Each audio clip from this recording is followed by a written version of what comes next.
Dobroveče, evo počinjemo odmah, hvala vam što ste došli večeras na predstavljanje dve nove knjige prevedene na srpski, jednog od najvećih svetskih pisaca Carlosa Fuentesa.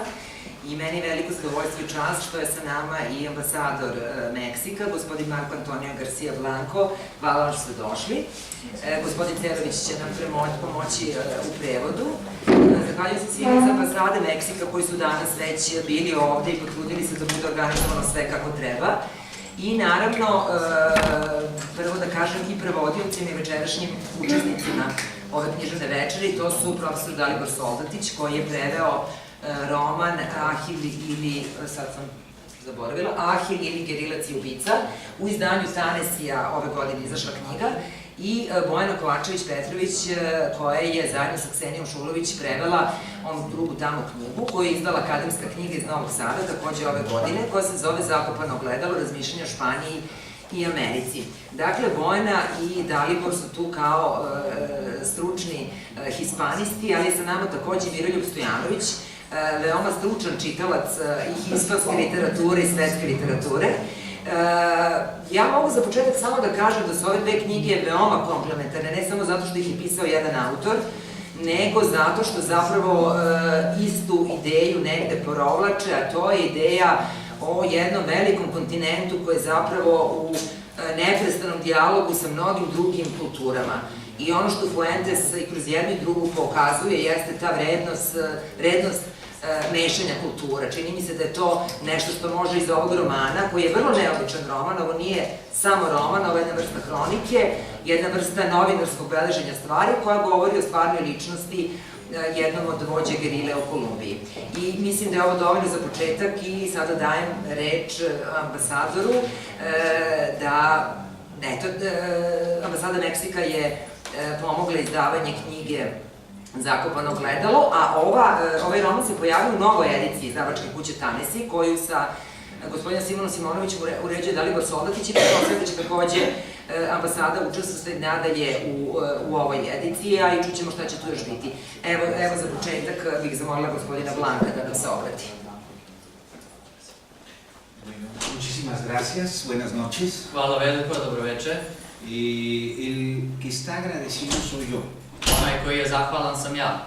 Estoy agradecido con las editoriales que han emprendido esta aventura editorial de traducir al serbio a un destacadísimo y relevante autor mexicano. Velika je čast što su zahvalno se duguje takođe izdavačima koji su uspeli da pomognu i da izađe na svetlost, odnosno da se vidi jedna ovako dobra knjiga od jednog istaknutog autora. Estoy también muy agradecido, profundamente agradecido, desde luego a las personas que hicieron posible la traducción. Takođe sam veoma zahvalan i osobama koje su bile prevodioci, odnosno koje su prevodile samu knjigu. Y estoy muy agradecido en general con Serbia por este interés por los mexicanos. I takođe sam zahvalan i Republici Srbiji na ovom interesovanju za nečim meksičkim. Las editores pueden querer traducir un libro de un autor mexicano.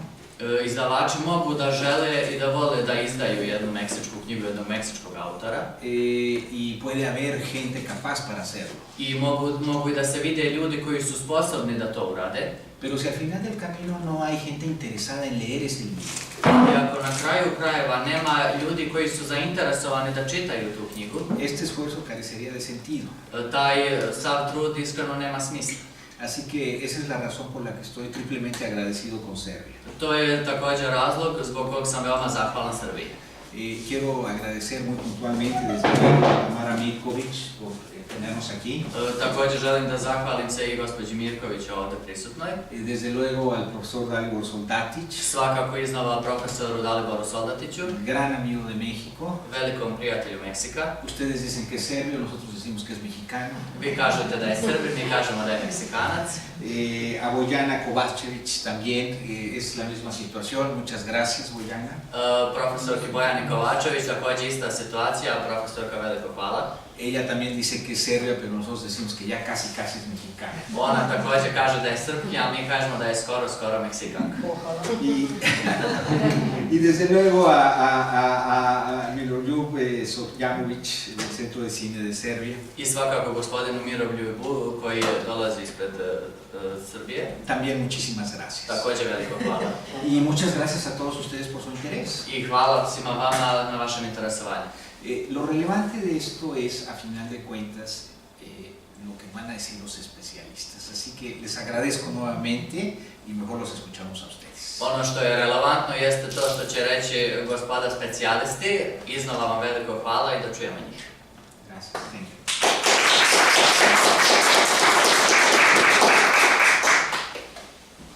Profesor, ja moram samo da pomalo nešto iskomentarišem na ambasadorove ove lepe reči. Ja mislim da bismo Miroljub i ja mogli isto da se prijavimo, da pređemo u vašu grupu s ove strane, meksičku, s obzirom na ljubav prema Fuentesu i pogotovo Miroljubu poznavanje i meksičke i latinoameričke književnosti. Evo, profesor Soldatiću, dakle, ovo je jako lepo što još jedna izdavačka kuća i moram takođe da još jednom da pomenem Simona Simonovića, urednika izdavačke kuće Tanesi, koji je zapravo i predložio da ovo se bude u ovakvom obimu.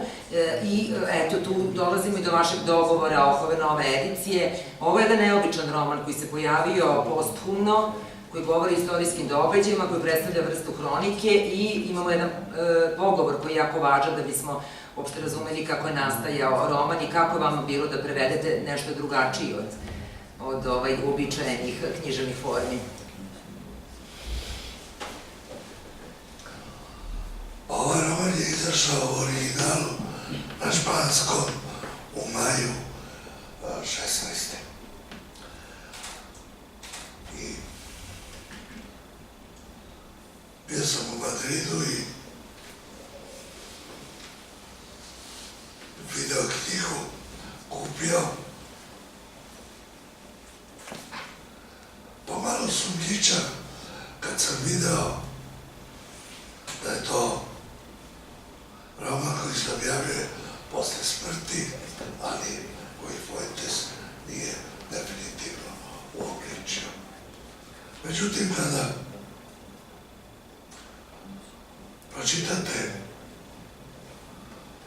pogovor Julija Ortege, čuvenog peruanskog kritičara i profesora hispanoameričke književnosti na američkim univerzitetima, dobrog prijatelja Fuentesa, onda vidite da je u stvari Ortega pronikao tačno u Fuentesove namere. Roman je izuzetno zanimljiv, jer se bavi jednom veoma aktualnom temom na način koji ne zastane.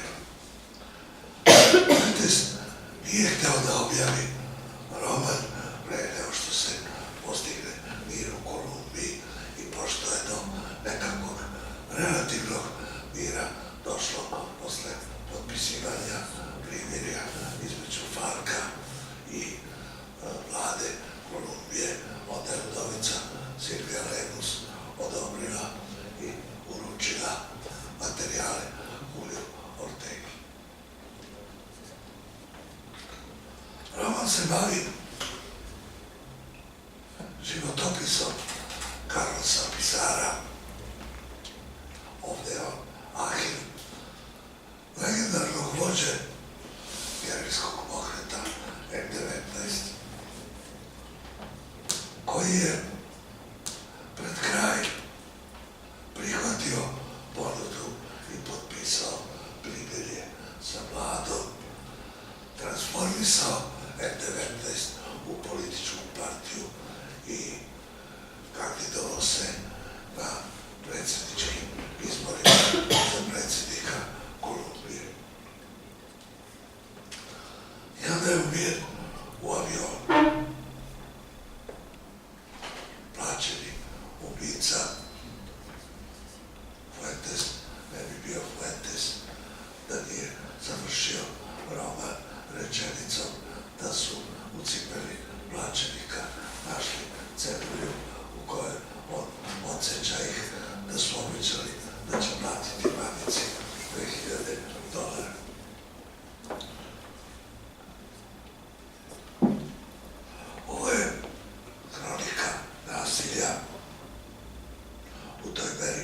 imanentnog u Latinskoj Americi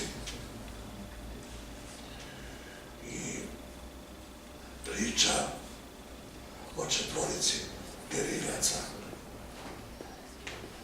mladih Kolumbijaca koji u nemogućnosti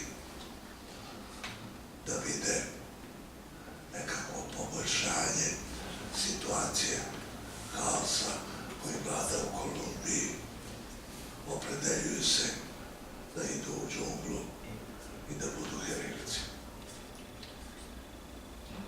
A ono što je posebno zanimljivo, da se Fuentes nije bavio spektakularnim potezima M19, kao što je bila krađa Bolivarove sablje ili okupacija Palate pravde i držanje Vrhovnog suda Kolumbije kao taoca. On se bavi psihologijom tih mladih ljudi koji svako sa svog nekog stanovišta polako dolazi do situacije da postane gerilac. Čak i jedna porodična situacija koja bi mogla biti konfliktna i možda književno zanimljiva, to je da je otac Carlosa Pizarra vojnik, oficir koji je između ostalog prošao sve antigerilske i antiterorističke kurseve koje su organizovali Amerikanci za latinoameričke oficire. Fuentes je to elegantno rešio tako što je odbijao otac Carlosa Pizarra, je odbijao da prima američke dnevnice i govorio je da se ne može terorom iskoreniti terorizam, da je trebalo se angažovati vojsku na društvenom napretku i poboljšanju situacije. Možemo se pitati otkud toliko prisutno nasilje, gdje je Kolumbija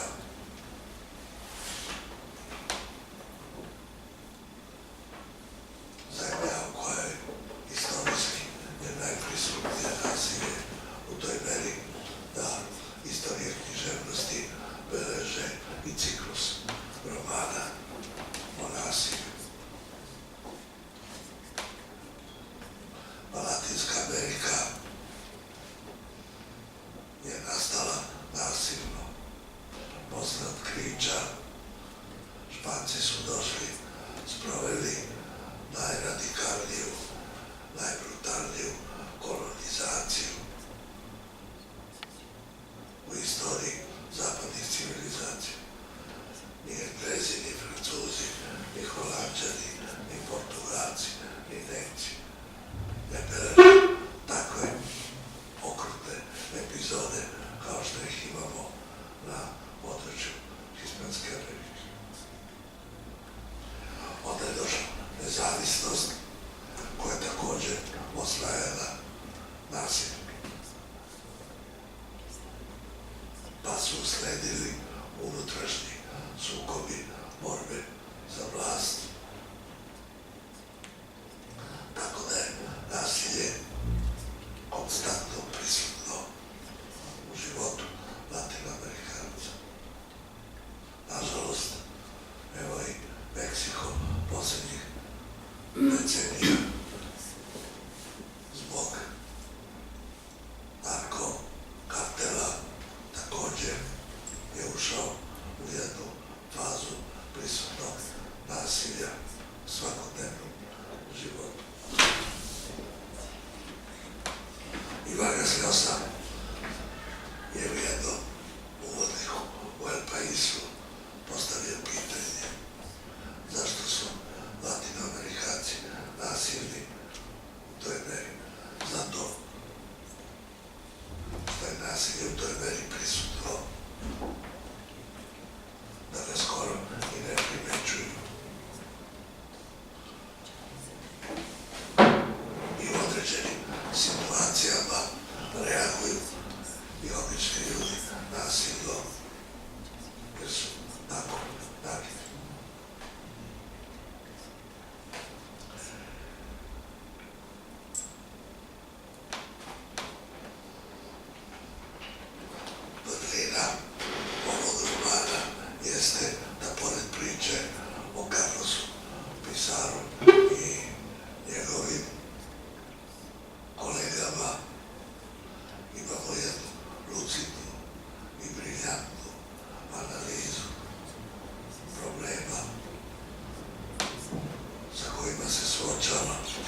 vlasništvo u onom lošem što nam se dešava. Ili čak ume da bude izuzetno oštro kritičan prema situaciji u sopstvenoj zemlji, ali to prenosi i na Kolumbiju i na Peru, gde kaže ponosni smo na svoje indijansko poreklo kada ga izvozimo na izložbama po svetu, a kod kuće to nije slučaj. Vrlo vešto je te svoje elemente analize Fuentes iskombinovao sa fikcionalnim delom. Mada, kada proveravate podatke, sve je tačno. Carlos Pizarro je stigao na aerodrom i odlučio da će da promeni let za Barranquillu, da neće leteti avionom koji je bio predviđen, nego letom koji ide sat vremena kasnije. I svi se pitaju kako je moguće da je ubica dobio pištolj sakriven u toaletu aviona promenjenom letu. A smatra se da aerodrom glavnog grada Kolumbije jedan od aerodroma sa najmasovnijim dispozitivom bezbednosti. To su sukobi oligarhije, to je nasledstvo Španije, koja je prenela iz Španije u Latinsku Ameriku jedan neofeudalni sistem u kom je moć zasnivana na površini zemlje koja je u vlasništvu, a oligarhija uz crkvu i danas je problem uz podršku krupnog kapitala.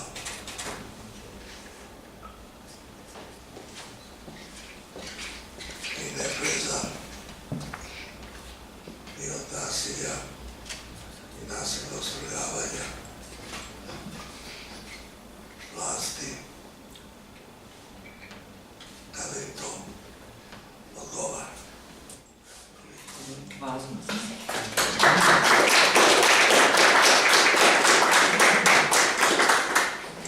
Bojana, zapravo ovdje gde je profesor Soldotić stao je potpuno prirodan nastavak da se počne priča o razmišljanjima Fuentesovim, kako on sam naziva svoje eseje o Španiji i Americi. I zapravo ta neminovna prepletenost fikcije i dokumenta i ovo što ste vi rekli, kako je to negde kontinent nasilja neprestanog, to imamo i ovim njegovim razmišljanjima. I to je ono što je njega očigledno jako mučilo, ta istorija sopstvene zemlje, sopstvenog naroda, gde on stalno insistira na tome da je to jedna dragocena mešavina i evo, mislim možda u stvari prvo pitanje, knjiga je s velikim brojem strana, zajedno se je prevodila sa Ksenijom Šulović i koliko ti sama vidiš i u njoj ono što se negde očitava i u ovoj i u drugim njegovim fikcionalnim delima. Hvala na ovom lepom uvodu. Ja ću samo da se vratim korak nazad, da pre svega kažem njegovoj ekscelenciji, gospodinu ambasadoru, najlepše hvala što ste uvijek uz nas, što imamo priliku da radimo ovako lepe stvari za Meksiku i Latinsku Ameriku i naravno za našu zemlju samim tim. Hvala tebi, Tamara. Mislim da imaš razloga da budeš izuzetno ponosna na ovu godinu, koja je uzgred kada je reč o Domu kulture Studentski grad, više nego uspešna i na kraju krajeva mislim da se ovom prostoru ovde odvijaju neke iz najboljih knjižnih večeri u našoj zemlji i moji iskreni komplimenti za sve što je ova godina donela ovde vama svima. Evo da mislim da se slažete.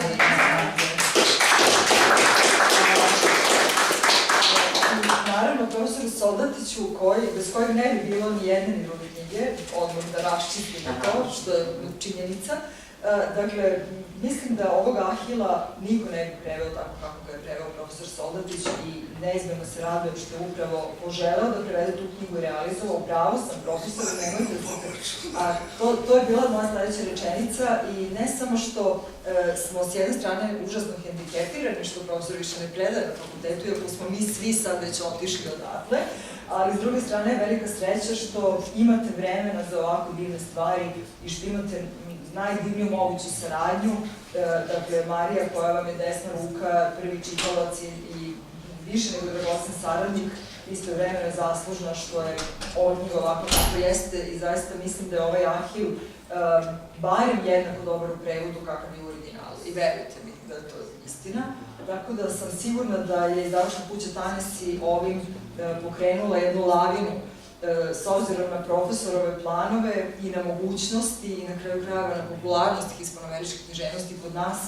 Kada sve to saberemo i oduzmemo, pa tek ćemo prevoditi i pričati, nadam se, ovde pa i na drugim mestima. Sad, dakle, posle ovog uvoda, izvinite ako sam bila opširna, nekoliko reči o ovom zakopanom ogledalu našem. Dakle, zakopano ogledalo je u neku ruku kulturni testament Carlosa Fuentesa svom kontinentu.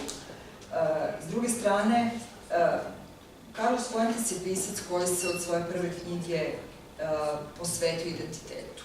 I prosto je bilo logično da napiše ovako nešto gde će obuhvatiti sva svoja razmišljanja i obogatiti ih bibliografijom koja je sve više mi se čini jednako dragocena kao sva sadržina pisana nadasve pitko, tako da može svako da je čita i svako da prepozna čak mnogo toga. Dakle, on nam je dopunio svoje razmišljanje jednom ozbiljnom studijom, bibliografijom vezanom za svako poglavlje o kojem piše. A piše od samih početaka Španije do 21.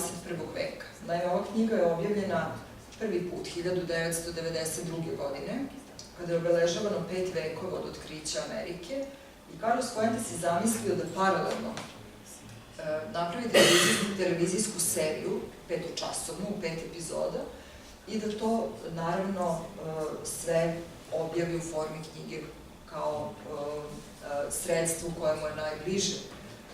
Odlazio je, snimajući televizijsku seriju, gde je bio scenarista i narator, na skoro sva mesta u kojima u knjizi piše. I fascinantno je, dakle, od Altamire do raznih delova Latinske Amerike i Evrope, koja su ključna za stvaranje hispanskog sveta, kako je vizualno uspeo da dočara nešto što ćemo, nadam se, jednom prilikom imati mogućnost da gledamo i na srpskom jeziku ili barem možda čak i ovde, to neku projekciju da osmislimo jednog dela ili svih 5 delova, pa u serijama, divno bi bilo da to vidite. Knjiga Zakopano ogledalo je zapravo istorija hispanskog sveta, koja se ne zove istorija jer u neku ruku to i nije. A Carlos Fuentes je pokušao da ispriča svoju priču značaja Španije u stvaranju Hispanske Amerike. Svoj stav da je posle 500 godina veoma važno slaviti taj spoj, taj sudar koji se desio 1492. godine kada je Kolumb otkrio Ameriku, kada je istovremeno sa otkrićem jedne nove civilizacije, ista ta civilizacija prvo uništena, pa onda ponovo građena, jer je otkriće Amerike istovremeno bilo i najveći genocid, jedan od najvećih genocida u istoriji. Carlos Fuentes to miri, on ima potrebu, dakle, da svojom širokom misli, svojom humanošću, svojom erudicijom, na kraju krajeva, on je bio jedan od najobrazovanijih pisaca Latinske Amerike i to se vidi u svakoj njegovoj knjizi, u ovoj naročito, šta je uspeo da spoji, koliko toga učimo o svetu, o svetskoj istoriji kroz njegovo razmišljanje o Španiji i Hispanskoj Americi. Zaista je fascinantno i kada budete čitali ovu knjigu, ako već niste, prosto će vas zapahnuti njegovo znanje i njegova dobronamernost, jer to odiše iz svakog poglavlja, iz svake rečenice, čini mi se namera da pomiri te dve strane, jer u Hispanskoj Americi još uvek vlada crna legenda o tome da su Španci došli, porobili narode kada su zatekli tri velike civilizacije, Maja, Azteke i Inke, i da je to što su doneli sa sobom mnogo manje nego što su uništili. Carlos Fuentes tu dakle nalazi neku ravnotežu i kaže da to naravno uglavnom jeste istina, ali da su Španci kada su došli na taj kontinent doneli nešto što je mnogo veće blago od sveg blaga koje su uništili ili poneli sa sobom u Evropu, od kojeg su izgrađene mnoge metropole, a to je jezik i kultura. Dakle, jezik i kultura su jedini uspeli kroz vekove koji su usledili da prežive, da ostanu ne samo takvi kakvi jesu, da će mnogo bogatije nego što su bili, jer je španska kultura nadovezana na predhispanske kulture na najbolji mogući način i upravo kultura je prevazišla sve silne probleme koje Latinska Amerika ima do dana današnjeg. To prvo izdanje iz 1992. godine staje, recimo, 70 strana pred kraj. Kada je Carlos Fuentes osetio da je prošlo dovoljno vremena i da je 21. vek već dovoljno toga pokazao, odlučio da napiše naknadni epilog, gde govori jednako važne stvari kao u briljantnom uvodu kada spominje, recimo, Kolumba i Cervantesa, smatrajući da su oni duhovni blizanci, jer su obojica uradili toliko velika dela kojeg nisu bili svesni i ostavili trag čitavom čovečanstvu do današnjih dana. Dakle, u tom epilogu iz 2010. 2 godine prije nego što će umreti, Carlos Fuentes kaže da više nije reč o tome da latinoamerički čovek traži svoj identitet. On ga je tražio 5 vekova i našao ga je. I dakle, nakon 5 vekova od otkrića Amerike, konačno je svaki pojedinačni latinoamerikanac, mislim na Meksikance i Peruanca i Bolivijanca i tako dalje, osvestio sebe, zna ko je, trebalo mu je mnogo vremena, mnogo istorije, mnogo Carlosa Fuentesa i tako dalje, da bi došao do toga. I više nije reč o potrazi za identitetom, jer konačno znamo ko smo. U 21. veku imamo mi ili Latinska Amerika ili čitava planeta jedan drugi zadatak, a to je da prihvatimo međusobne različitosti, svakovrsne različitosti kada je reč o rasi, kada je reč o seksualnom opredeljenju, ideologiji i političkom opredeljenju. Dakle, sve vrste razlika, jer naš identitet čini naša različitost, a ne naša istotnost. I ta poruka koju dobijamo zapravo ovom knjigom, kroz mnoge druge poruke koje nam Carlos Fuentes šalje, zapravo nas osvešćuju u smislu da i mi sami vidimo koliko je kultura važna i koliko je kultura bogatstvo i koliko je zapravo to što u ovoj zemlji takođe da živi toliki broj naroda, isto kao u Latinskoj Americi u nekom kontekstu, može samo da predstavlja jednu ogromnu sreću za sve nas, a nikako razdor kakav je nažalost vrlo često. I možda u ovom delu još toliko, samo da pomenemo jedan bitan moment, jednu bitnu reč. Naime, Carlos Fuentes smatra da je ključna reč za razumevanje identiteta Španije i Latinske Amerike reč mešanje rase ili krvi, mestisaje na španskom. Jer u trenutku kada se desilo to otkriće Amerike, kada je čuveni Hernán Cortés, zahvaljujući robinjima Linče, pokorio Meksiko, odnosno osvojio ili stvorio Meksiko, zavisi kako to sa koja tačke gledišta posmatramo, tada se zapravo desio prvi Hispanoamerikanac iz veze Hernana Cortesa, još uvek tada mladog, relativno mladog osvajača koji je bio na kraju krajeva neobrazovan, koji je odlučio da osvoji, da pođe u te pohode o kojima je maštao, i jedne robinje koja mu je data na poklon i koju je on naravno prisvojio, i ne samo što mu je postala ljubavnica, nego je ona bila i prvi prevodilac i on je zvao moj jezik, ona je zaista bila njegov jezik, i ta žena, kako opet Fuentes krajnje zanimljivo kaže, Malinče, Malincin ili Donja Marina, kako je bilo hrišćansko ime, ona je rodila to dete na španskom, ona se porodila na španskom, prvi latinoamerički čovjek je zapravo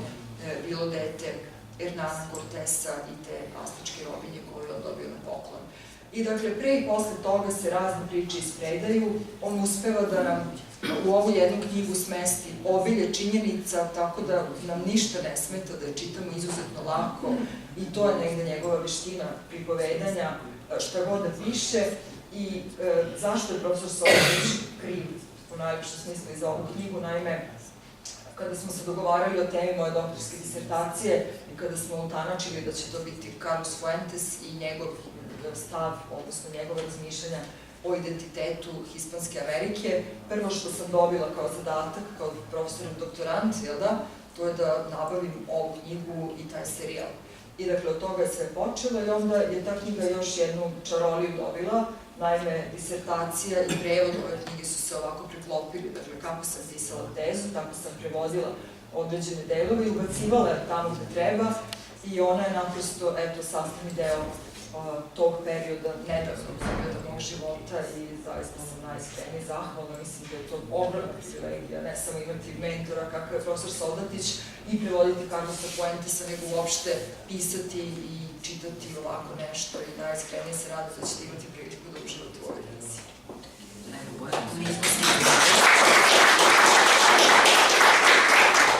Meni je zanimljivo ovaj podatak da se doktorirala na Fuentesu, nisam to znala, pošto smo pričali na razne druge teme i ne bih nikad, što je u stvari pohvala, ne bih nikad mogla da pretpostavim za koju, da tako nazovem, nacionalnu književnost i zapravo specijalista, ali zato nam je, pored toga što znamo i tvoj i profesor Solović rad, ja sam zato imala potrebu zovem neko ko nije stručno hispanista, ali ko jako dobro poznaje ovu književnost i mislim, ja verujem, Miki, da tebi bilo zanimljivo koliko zapravo ima referenci i u romanu, a naročito u studiji na samu književnost. I imam jedno pitanje, ali to možda za sve u vezi sa imenima, grčkim imenima koje je Fuentes dao u romanu, a negde kad govori o poreklu, on pominje i Grčku, i tu grčku krvu, tako da ima, uvek se otvara mnogo pitanja. Evo, izvoli, ti si paralelno čitao zapravo studiju i roman. Ponajpred, dobroveče. Zaista sam privilegovan i počastvovan da sam u ovakvom ekspertskom društvu. Mogu samo da kažem da, srazmerno svojim uvidima, smatram da je meksička savremena književna scena jedna od 3-4 najdinamičnije, najkvalitetnije i najvibrantnije na svetu u ovom času ili u dugom nizu godina. I u prilog tome govore dve stvari koje su dovoljno ilustrativne. Na londonskom sajmu knjiga 2015. godine počeo je da kruži jedna fama o savremenoj meksičkoj sceni i ta književnost je proglašena potencijalno fascinantnom u svetskim okvirima, da bi već sledeće godine, to je britanski Guardian, novi meksički spisateljski talas okarakterisao kao jedan od najoriginalnijih na svetu. Ova imena tog novog spisateljskog talasa, nažalost, još uvijek nisu dospala do srpskog čitavca, ali toliko snažno uplivišu i drmeju Severnom Amerikom i anglosaksonskim svetom. Primjera radi jedan ženski tandem Valeria Luiselli i Guadalupe Natal s jedne strane, Julija Herrera i Alvaro Enriquez s druge, stvari utisak da je to jedna od najimaginativnijih književnosti današnjice. Ja moram sa žaljenjem da kažem da mi još uvijek nismo na srpskom području dobili prevode nekih zaista najbrendiranijih imena meksičke književne scene. U prvom redu književnice kakve su Elena Poniatovska, Carmen Bullosa, imamo tek jednu Angeles Mastretu u prevodu i mislim da uopšte nije stvar subjektivnog doživlja i praćenja ove scene, ako kažem da je zaista jedna od najizazovnijih književnosti, ne samo za prevod, nego upravo za interkulturalnu razmenu i u prilog tome govore ove dve knjige. Ono što jeste moje deljenje Tamarine opaske i utiska da su ove dve knjige komplementarne, sažeo bih na svoj način nešto sa 2 ili 3 prosto proširene rečenice, kako smo to čuli. Carlos Fuentes je jedan od najeruditskijih pisaca čitavog 20. veka, ne samo u hispanskom svetu, nego uopšte. To je pisac koji, kako Tamara primećuje, u svim svojim delima, kako da li ima fikcije, tako i delima koja nisu, koja su non-fikcija, referira na ogroman broj stvari i u samom novoj knjizi nije potrebno čak ni da uzmete u ovoj knjizi Zakopano ogledalo, taj famozni popis literature na kraju da biste videli na koje se autore Fuentes poziva ili koji su mu nužna inspiracija. I ja bih u prilog ovome što smo čuli da je zapravo pojam mešanja rase jedan od najeksploatisanijih, najbolje plasiranih, najodmerenijih i najfundamentalnijih, pomenuo upravo ta dva referirajuća momenta u knjizi na nivou dva citatološka mesta koji su meni prosto ključ za ovu knjigu. U jednom trenutku, ja vas molim da me ispravite, Fuentes citira velikog venecijanskog pisca, začudo se jednom knjigom čak prevedenog i kod nas, to je veliki Arturo Uslar Pietri, kod nas u prevodu 80. godina pojavio njegov čuveni roman Krvava koplja i postoji jedna rečenica koja je bukvalno nekakva vrsta indikatora i lakmusa za čitanje knjige koja kaže da je udeo crnih dadilja u hispanoameričkoj kulturi bilo direktna inauguracija multikulturalnosti, prema se ta reč nigde ne pominje, i najbolji uvod u nešto što jeste složenost i polifonost u etničkom, kulturalnom i svakom drugom smislu hispanskog sveta. Na drugoj strani, verovatno će se deo nas složiti takođe sa jednim citatološkim momentom. Fuentes poseže za još jednim grandioznim meksičkim intelektualcem, ne samo sjajnim piscem, koga takođe počinjemo da dobijamo u srpskim prevodima tek ove godine. U pitanju je veliki Alfonso Reyes, koji kaže, to je jedna čuvena rečenica da je hispanski svet zakasnije u banketu civilizacija i da je zapravo pridruživanje hispanskog sveta velikoj svetskoj kulturnoj porodici uspelo da nadoknadi 5 vekova ili par vekova zaostajanja i da ta vrsta inkorporiranja i implementiranja hispanskog koda krajem 20. veka u trenutku kad nastaje ova knjiga biva ne samo anulirano, nego na najbolji način sažeto kroz njegov intelektualni i stvaralački kredo na kraju ove knjige da niti Španija može bez Hispanske Amerike, niti Hispanska Amerika bez Španije. Na drugoj strani, ono što objedinjuje ove dve knjige je roman i delo koje nije delo fikcije. Prvi ovaj roman je više eseističko-filozofski, on je najmanje narativan u smislu njegovog referencijalnog bogatstva, je zapravo jedna fascinantna potreba Carlosa Fuentesa za kulturom dijaloga. Ako pogledate Zakopano ogledalo, to je dijalog sa svim kulturalnim segmentima hispanskog sveta, ne samo Meksika. To je dijalog sa istorijom, to je dijalog sa multikulturalnošću, to je dijalog sa etnicitetima, to je dijalog sa savremenošću takođe. To je dijalog, ja bih rekao, nekoj finiji, pitki i ravni dijalog svojevrstni i sa budućnošću, dok je u svakom smislu knjiga Ahil takođe fascinantna. Ako pažljivo čitate ovu knjigu, dijaloški momenti te knjige su hipnotički i fascinantni. Otac Ahilov ima fantastičan dijalog sa američkom pukovnikom dok je na obuci u Americi, koji ga obučava u suzbijanju antiterorističkih aktivnosti na tlu Latinske Amerike i vode jedan fantastičan dijalog da li je potrebno da se uđe u represiju i brutalni vojni oblik sloma gerilskih i terorističkih grupa da bi otac našeg junaka rekao, zato i nastaje komunizam, zato što nemamo dovoljno cesta, nemamo dobru infrastrukturu, nemamo dobro zdravstvo, nemamo dobre škole, dajte nam to i neće biti nikakvog terorizma, niti će biti ultrakomunizma. Postoji svojevrsan dijalog junaka sa svojim ocem, postoji dijalog junaka sa svojom majkom koja odbija da se makne iz svog rodnog mesta, iz svoje kuće, posvećuje se porodičnom životu i nije spreman da isprati sinovljeve političke korake. Znači, čitava knjiga je jedan dijaloški apel i u tom smislu se obe knjige prožimaju i mislim da je jedan suptilniji čitalački nivo neophodan, jer zapravo postoji privid u obe knjige pisanje kao monološkog čina. To uopšte nije tačno i mislim da je najkrucijalniji potreba i izraz Fuentesa u obe knjige ova fantastična želja da se vodi dijalog o svemu i sa svim. Sve ste upravo. Hvala.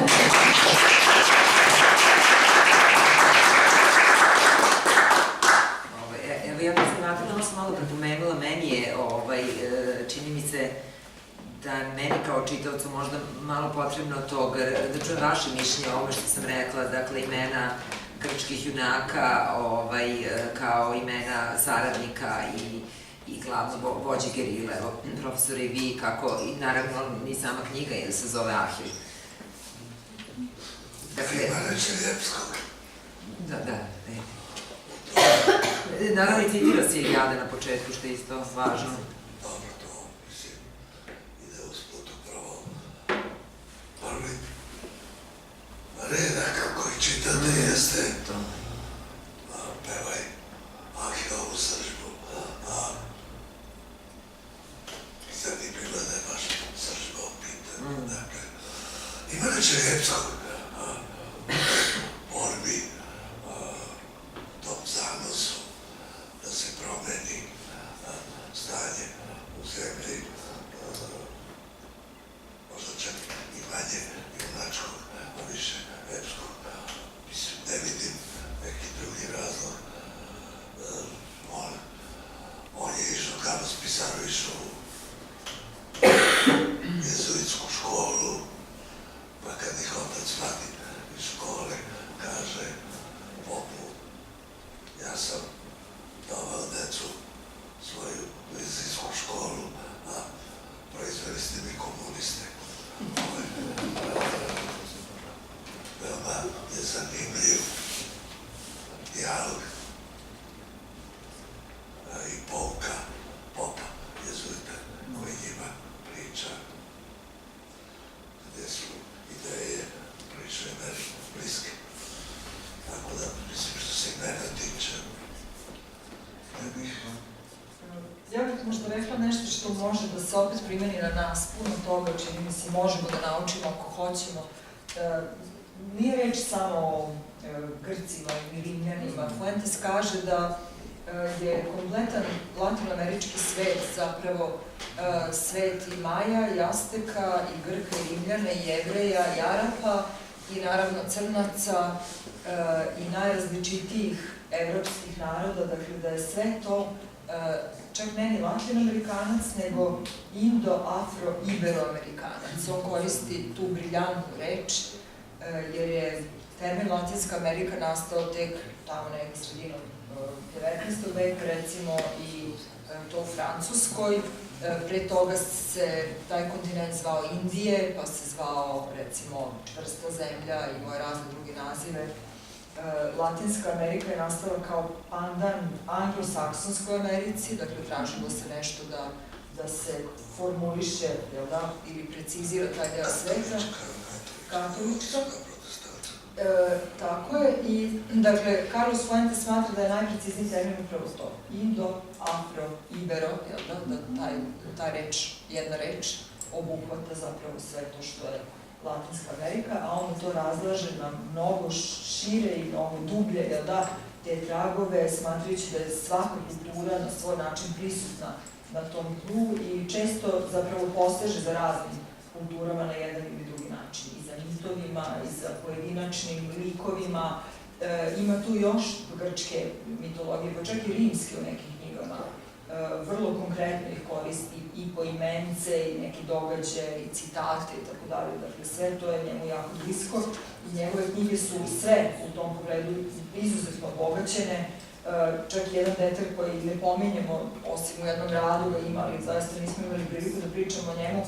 On piše o Dioklecijanovoj palati u 3 navrata, na primjer. To je nešto što je veliko iznenađenje ako nismo prosto dovoljno u materiji koja se tiče njegovog dela. On u Terra Nostri ima čitavo poglavlje Dioklecijanova palata, gde opet povezuje razne stvari kroz istoriju i plasira to, odnosno ubija to u taj kontekst Hispanske Amerike, tog sudara starog i novog sveta. I ponovo u noveli Rođena koju nemamo prevedenu i onda mnogo godina kasnije u jednoj odličnoj zbirci priče koja se može čitati kao roman Sve srećne porodice, i to poglavlje jedno je opet posvećeno Dioklecijanovoj palati, na primjer. Dakle, puno toga ima u danas. Ako mogu samo da dopunim, Fuentes vidi prednost u mešavini, u koegzistenciji, čak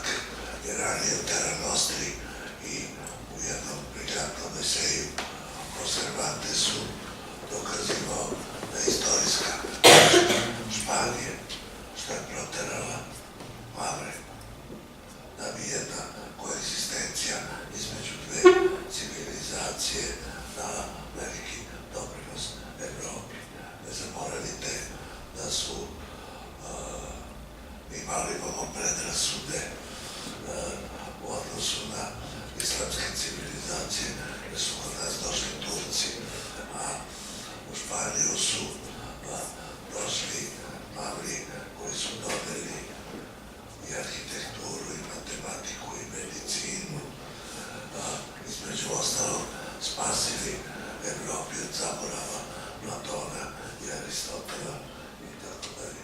I to je prva propuštena šansa Španije. Druga bi bila upravo dolazak u Ameriku, gde su Španci zatekli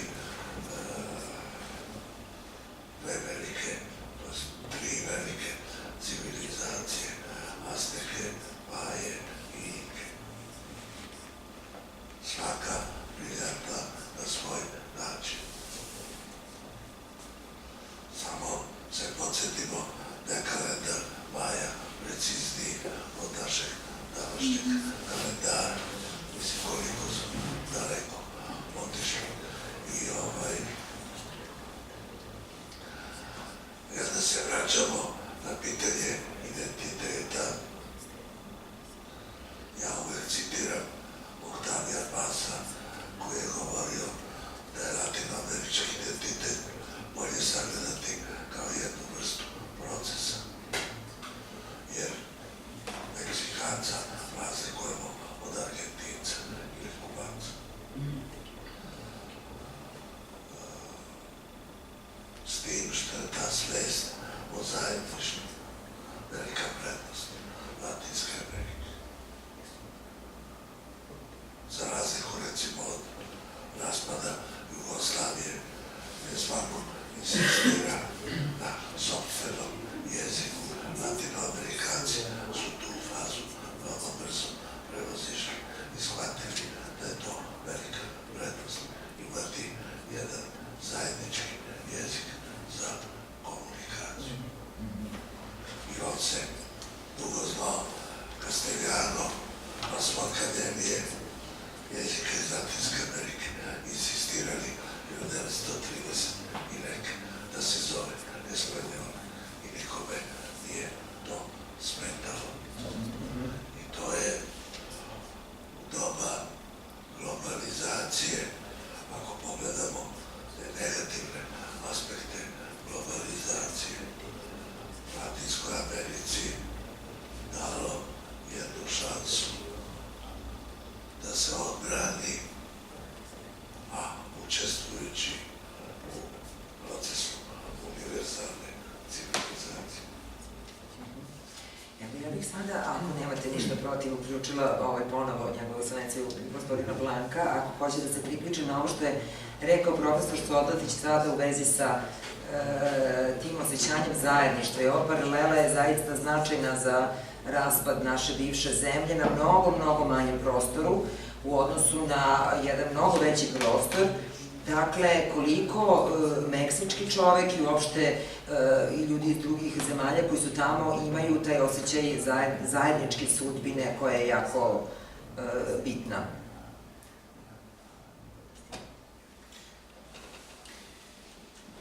Bueno, quizás parte o algo que podría explicar esto es cómo se dio el proceso de mestizaje en México. Možda prvo bi bilo da se objasni kako se video taj njihov proces mestizaje u Meksiku Y en América Latina. i u Latinskoj Americi. Creo que es el propio Carlos Fuentes, To je upravo Carlos Fuentes, sam Carlos Fuentes, quien lo sintetiza de una manera magistral. koji ih identifikuje na jedan izuzetan način. Cuando dice que el mestizaje es lo que vacunó a los países de América Latina del racismo. Gde kaže da upravo taj mestizaje je nešto što razlikuje Latinsku Ameriku što se tiče rasizma.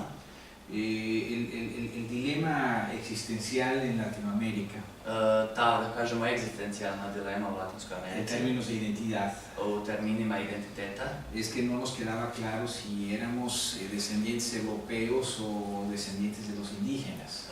jeste upravo to što nije nam bilo jasno da li smo evropski naslednici ili indijski. Como bien señala Boyana, ese asunto ya se resolvió, Kako je objasnila Bojana, ta stvar je već rešena. porque ya nos asumimos como gente mestiza.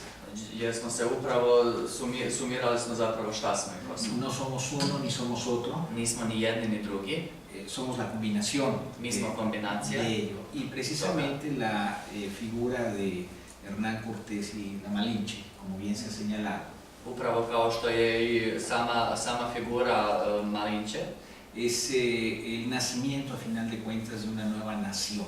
jeste upravo rađanje jedne nove nacije. En la Ciudad de México hay una plaza que se llama la Plaza de las Tres Culturas. U Meksiku postoji jedan trg koji se zove Trg Tri kulture. Se dice así porque en un mismo lugar puede uno encontrar ruinas arqueológicas prehispánicas.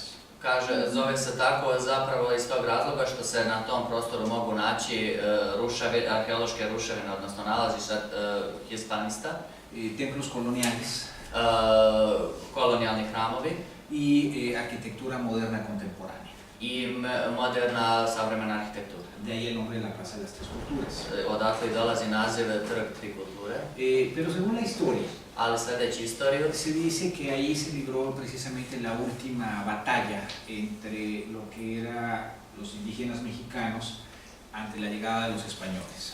tu je se zapravo i slavila pobjeda samih meksičkih indijaca, njihovih, pre dolaska Španije. Y había una aseveración por ahí entre los historiadores I bilo je jedno mišljenje između istoričara, que decían que ahí fue donde México a final de cuentas fue conquistado. gde upravo su rekli da je tu Meksiko bio i osvojen. Bueno, eso fue lo que dijeron los europeos. To je ono što su rekli Evropljani.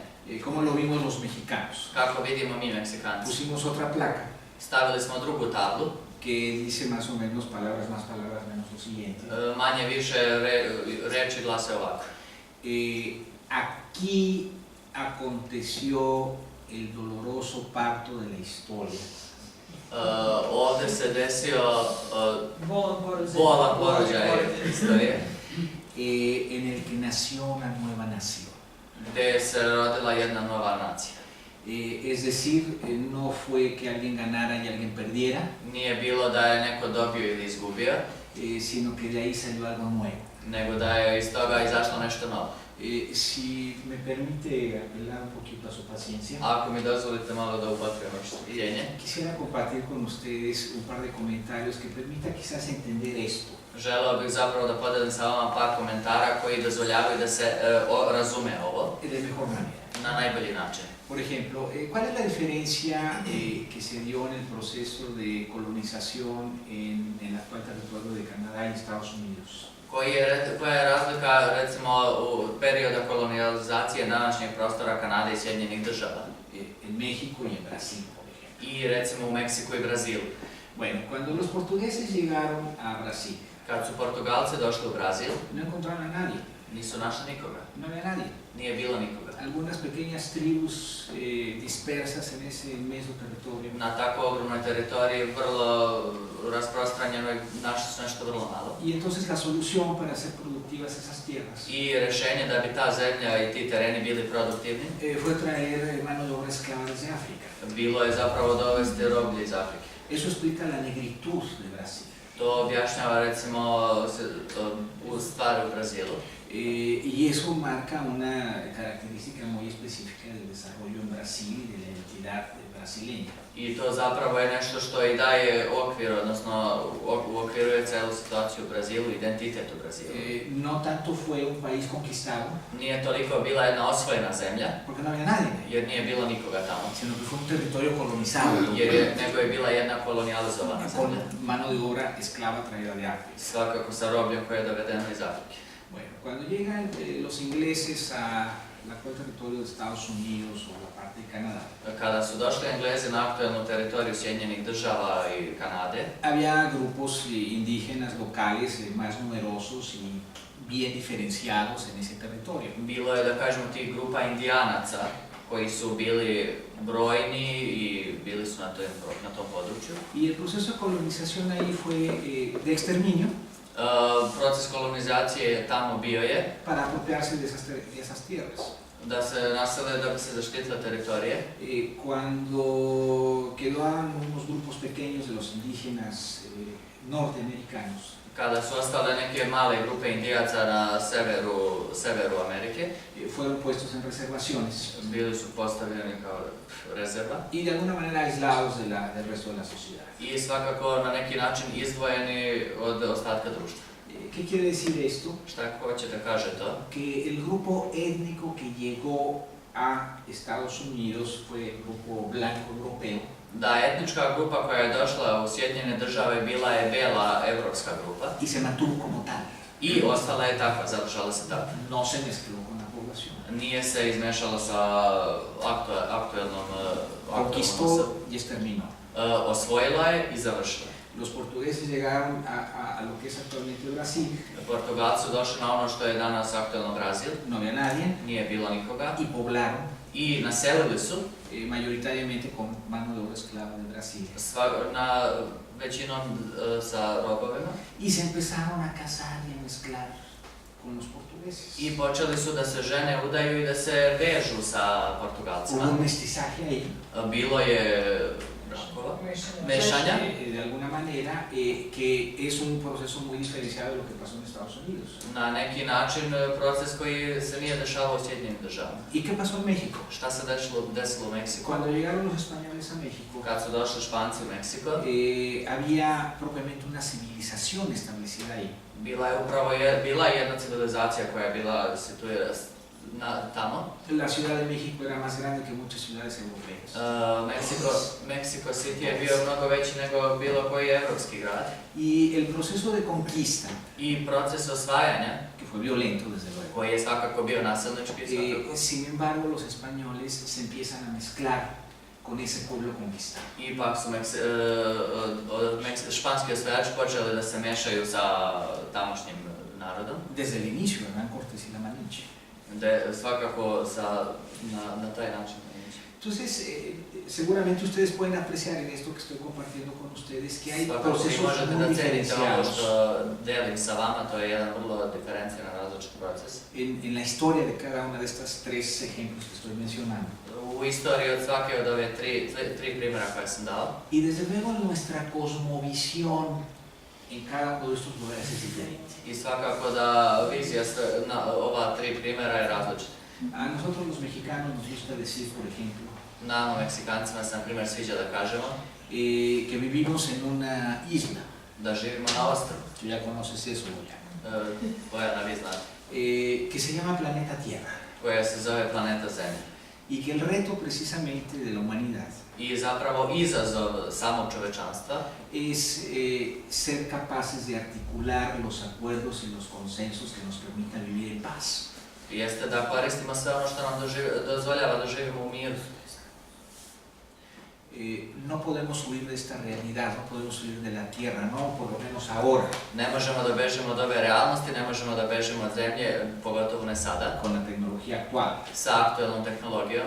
Y entonces, a lo que arriba Carlos Fuentes, Ono što govori Carlos Fuentes es a la comprensión de esta realidad, jeste razumevanje ove realnosti, de que no se trata de imponer a los demás el credo de uno, jeste da se ne stavlja na značaj nekome više od onoga što imaju, sino reconocer nuestra singularidad y particularidad frente al otro. nego da mi prepoznajemo naše zasluge pred drugima. Es el efecto espejo. To je efekat ogledala. Me tengo que ver a mí mismo, Moram da vidim samog sebe viendo y reconociendo al otro, al que es diferente. i da prepoznajem i cenim onoga koji je sa druge strane. Eso es lo que me da identidad, To je ono što mi da identitet, pero no necesariamente me da supremacía. ali ne daje mi svakako nadmoć. Se especifica una diferenciación Objašnjava se jedna nuestra singularidad, različitost, jedinstvenost, pero que a final de cuentas dentro de una misma especie que es la especie humana. ali svakako na kraju ljudska vrsta. Y entonces, para nosotros el tema de la violencia Za nas queda resuelto tema ovog nasilja ostaje rešena y abusando de su paciencia, i zloupotrebljavajući vaše strpljenje, Voy a hacer un comentario a propósito de lo que dijo mi querido profesor Soldati. Daću jedan komentar uzgled na što je rekao profesor Soldatić. Si entendí bien y la traducción fue buena, Ako sam razumio, i ako je prevod bio dobar, nota metodológica. ne metodološki. Pero según entendí, lo que dijiste es que la violencia que existía o existe en América Latina es algo nunca visto respecto de, por ejemplo, lo que sucedió en otras latitudes. No sé si eso es correcto. ¿No fue así? Yo dije que la colonización Okay. de América Latina fue la más brutal Correcto, sí. y no vista en los casos de la colonización inglesa, francesa, holandesa, etc. Perfecto, es otra cosa. Entonces, La violencia es, aquí en Europa hay especialistas para la violencia. Era mi punto. Ese era mi punto. Upravo ono što želim da Lo que yo quiero komentarišem, comentar es que los pueblos de América Latina narodi Latinske Amerike fueron pueblos conquistados, bili su osvojeni, colonizados. kolonijalizovani. Quienes llegaron fueron los europeos, Koji su došli tamo bili su Evropljani. no fue al revés. Nije bilo obratno. Y eso de alguna manera marca profundamente el carácter del ser latinoamericano. I to na neki način i obeležava, odnosno daje okvir da budemo latinoamerikanci. Y eso de alguna manera lo que señala Carlos Fuentes en su obra I to je na neki način što Carlos Fuentes i objašnjava u svom delu. es que, repito, la diferencia no genera supremacía. Jeste da različitost ne dozvoljava nadmoć. Y que ese es el reto de la humanidad como tal, del ser humano. I to je izazov pred čovečanstvom. Reconocernos a final de cuentas como miembros de una misma especie. Priznavajući na kraju da kao članovi Con nuestras singularidades. sa našim jedinstvom, Raza negra, crne rase, asiáticos, Azijati, blancos europeos, Evropljani, belci, mestizos en América Latina. Latinoamerikanci, Pero a final de cuentas todos seres humanos. ali svi smo ljudska bića. Y quizás por eso, desde mi humilde punto de vista, I možda zbog toga sa moje tačke viđenja es una de las lecturas posibles del libro de Carlos Fuentes. jeste upravo to što je i u delu, odnosno knjizi Carlosa Fuentesa. Y quizás, en mi humilde punto de vista también, I također sa nekog moje tačke viđenja sea su principal aporte. jeste zapravo njegovo najbitnije doprinos. Que no es un libro que trata de justificar supremacía alguna. To jeste upravo da je to knjiga koja ne dozvoljava da se jedinstvo između ostalih, Sino que explica već je objašnjava el proceso histórico-cultural istorijski kulturni proces. de lo que actualmente es el pueblo latinoamericano. Jeste zapravo o tome aktualno šta je to latinoameričko Con sus singularidades brasileña, peruana, sa mexicana. njihovim različitima Peruanci, Brazilci, Meksikanci Y termino diciendo y la Argentina. i Argentina. Porque él dice precisamente en el libro, Jer upravo kaže u knjizi cuando le preguntaba que cuál era la diferencia entre un mexicano y un argentino, koja je razlika između Meksikanca i Argentinca. él decía con una... señalaba que bueno, que eso era muy fácil de contestar. Jeste da je upravo lako objasniti. Dice, los mexicanos descendemos de los aztecas, de los indígenas. Da Meksikanci nastaju od Indijanaca, odnosno Azteka, Ajá, y desde luego del mestizaje. i svakako od mestizaje, ¿No? Y los argentinos a da Argentinci descienden de los barcos, dolaze i sa brodova. refiriéndose al proceso migratorio de Italia. Računajući na taj migratorni proces iz Italije, Todo eso dicho desde luego con cariño y con respeto. to svakako kažem sa pažnjom i sa poštovanjem. Creo que son de las cosas interesantes de las lecturas de Carlos Fuentes. Svakako su to interesantne stvari u delima Carlosa Fuentesa. Repito de que los latinoamericanos hemos resuelto el tema de la violencia. Svakako Latinoamerikanci rešavaju problem nasilja, Resuelto, repito, conceptualmente hablando. konceptualno govoreći. Porque si ustedes notan no hay conflictos bélicos entre países latinoamericanos. Jer ako vi vidite, nema konflikata između država Latinske Amerike. El conflicto siempre es frente al agresor foráneo. Konflikt je zapravo uvek prema agresoru sa polja. Y bueno, ya el crimen organizado transnacional. Organizovani transnacionalni kriminal i tako dalje. Gracias por su paciencia. Hvala za što ste bili. Hvala puno i mogu samo još, evo kratko bih zamolila, meni je sad bilo jako zanimljivo ovo viđenje.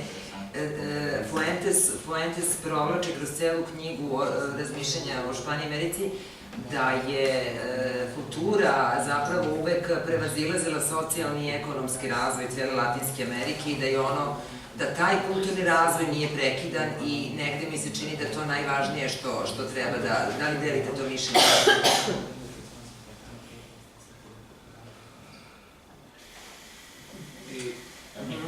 Sí, desde luego. Da, svakako. Desde luego, la parte cultural es lo que nos permite evolucionar. Svakako, kulturni deo je ono što nam dozvoljava da napredujemo. Y evolucionar en el sentido no necesariamente material, porque eso lo da de alguna manera la tecnología. Nije bitno samo materijalno, to je ono što nam daje tehnologija. O la conquista militar. Ili da kažemo vojna osvajanja. Pero ¿cómo llegar a esa convivencia social en esta isla llamada planeta Tierra? Ali kako doći do tog, da kažemo, suživota na ovom ostrvu koje se zove planeta Zemlja, de la que no podemos escapar, sa koje ne možemo pobeći, si no es precisamente a través del aspecto cultural. ako nije upravo sa tog kulturološkog aspekta. De alguna manera lo que nos salva Ono na neki način što nas spašava, a la especie humana ljudsku vrstu, de nosotros mismos od nas samih, es el aspecto cultural. jeste kulturni aspekt. Es en el aspecto cultural lo que nos permite evolucionar. Kulturni aspekt je ono što nam dozvoljava da... Es lo que nos permite comprender To je ono što nam dozvoljava da razumemo que el derecho de los otros da prava drugih a existir, jeste da postoje, a ser como son, da biti onakav kakav jeste. Es lo que nos da el mismo derecho a ser a nosotros mismos como somos. To je ono što i nama daje pravo da i mi sami budemo takvi kakvi jesmo. Y que si queremos respeto a esto, I ako želimo da poštujemo to, tenemos que respetar lo otro. moramo da poštujemo i drugo. Y todo eso pasa por un proceso cultural. I to je sve ono što prolazi kroz kulturni proces. No es un problema de fuerza, Nije problem snage, de capacidades técnicas o tecnológicas, tehničkih ili tehnoloških sposobnosti, porque esa es la pregunta de fondo. jer to je svakako pitanje u suštini. ¿Poder para qué? Moć zašta? ¿Capacidad tecnológica para qué? Tehnološka dostignuća, odnosno sposobnost zašta? ¿Para qué se desarrolla el conocimiento humano? ¿Para dominar a otros? Zašto? Da bi dominirali nad drugima ¿O para solucionar los problemas de todos? ili da bi rešavali probleme svih. Y quizás en este juego entre frases I možda u ovoj igri između fraza está la clave de las explicaciones de muchos problemas humanos. jeste šifra objašnjenja mnogih problema ljudske vrste, Y si uno observa la historia de la humanidad, jer ako neko posmatra istoriju čovečanstva, es el proceso precisamente de transitar de la fuerza bruta to je zapravo proces tranzita te... Sara, ayúdame, por favor. Nisam, izvinim, prelaska. Prelaska. Nisam čula, prelaska. a la autocontención Sa autokonteksta, civilizada civilizovana, que reconoce el derecho de los demás. koje prepoznaje i ceni samo uzdržavanje. Imponer, el reto Nametnuti, es imponer un punto de vista nametanje svoje tačke que mišljenja, implica por definición conflicto, koje zapravo i uključuje konflikt, porque la persona a la que se somete jer osoba koja se nameće siempre se va a rebelar, svakako će tarde o biti temprano. pobuniti se. Y es muy diferente Veoma je različito cuando se logra un acuerdo o un consenso de convivencia. kada se dođe do jednog sporazuma o suživotu. Si quieren una referencia prota de este dilema cultural, Ako želite jedno mišljenje, odnosno referenciju što se tiče, revisen cómo funcionan sus matrimonios. pogledajte kako funkcionišu vaše brakove. Es la primera referencia acerca de este To conflicto. je zapravo prvo objašnjenje. Ajá, el imponer o el saber respetar y generar Nametnuti ili espacios znati da para se el otro. poštuje drugi. Y parece de risa, I svakako izgleda smešno, pero si a veces nos cuesta trabajo hacerlo en nuestra propia casa, tener esa paciencia y esa tolerancia, ali svakako da nam je potrebno puno truda da sve to ispoštujemo u našoj kući, imati toliko strpljenja, tener esa inteligencia. imati inteligencije Imagínense lo que es en términos de sociedades o de países. i zamislite sve to u terminima društava ili država. Así que el reto que tenemos, Zapravo izazov koji imamo, según desprendo yo de Carlos Fuentes, poštujući Karla Fuentesa, es asumir esa civilidad cultural. jeste da sumiramo tu kulturnu civilizaciju, Ajá, preuzmemo, ¿qué es lo que nos va a permitir convivir con los otros? koja će nam dozvoliti da suživot sa drugima. Lo otro es la intolerancia Drugo je tolerancija, y por lo tanto el conflicto. netolerancija i konflikt. Hvala. Ja se zahvaljujem gospodinu Blanku pred jedne književne večeri koja je mogla da bude jako dobra sa svim ovim učesnicima, zapravo postala jedan interkontinentalni događaj. Zahvaljujem se svim učesnicima, ali moram još jedno pitanje, kratak može da bude odgovor. Dakle, Miroljub nam je nabroja nekoliko imena za koje ja priznajem nisam čula. Profesor Sotić i Bojana će nam neke od njih prevesti na srpski, ali šta bi nam on preporučio od meksičkih pisaca, šta je ono što on voli, možda nema veze s nekom politikom prevođenja, šta je ono što on voli, što se tiče pisaca meksička. En realidad, quizás mi respuesta iría por decir que tanto el pueblo serbio como el pueblo mexicano somos muy parecidos. Svakako da kažem da je srpski narod i meksički narod veoma sličan. Perdón, esto puede parecer un cliché. Izvinite, ovo može da izgleda više.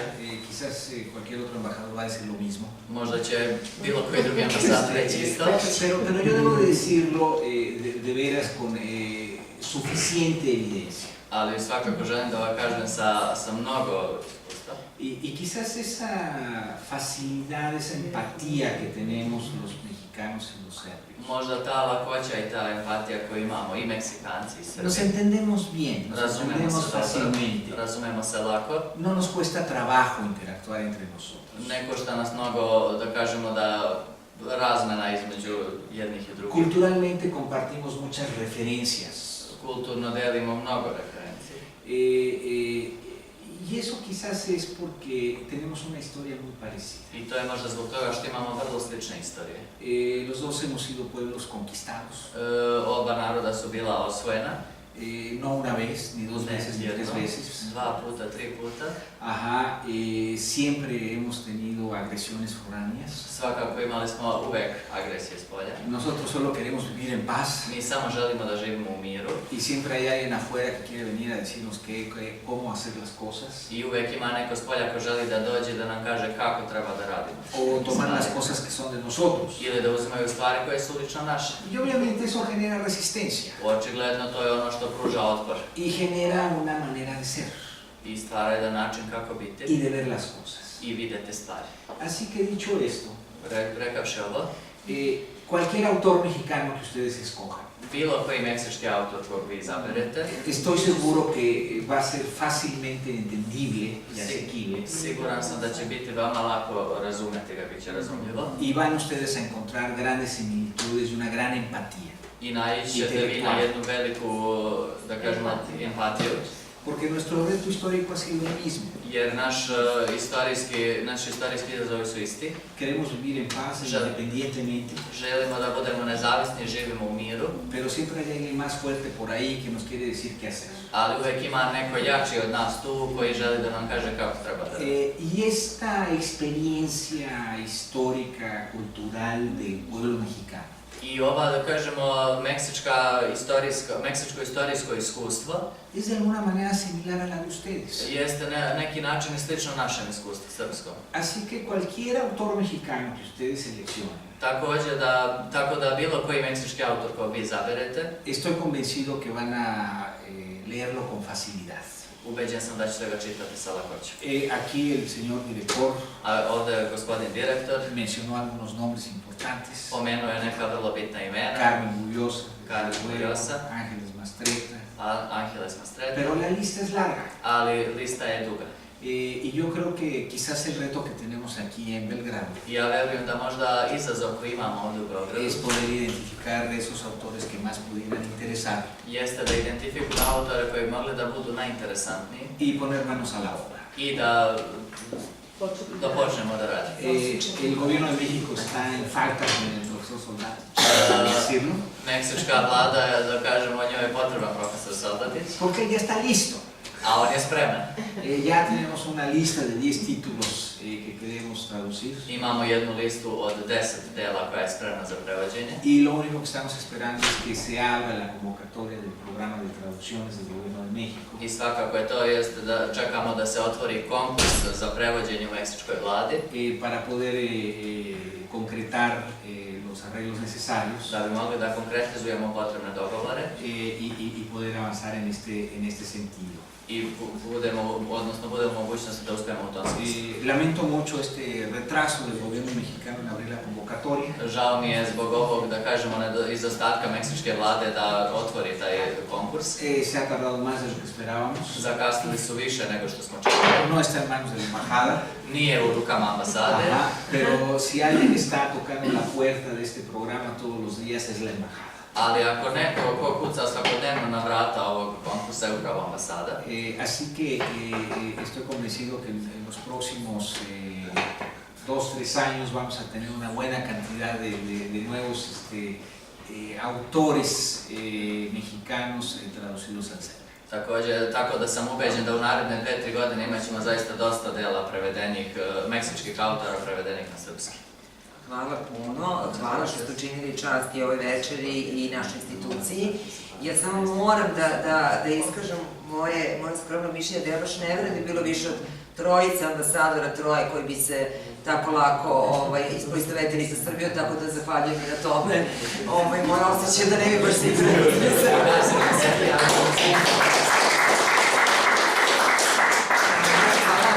Vidi, tu još jedna zahvalnost i na organizaciji, i ambasadi Meksika i hvala svim učesnicima večerašnjeg.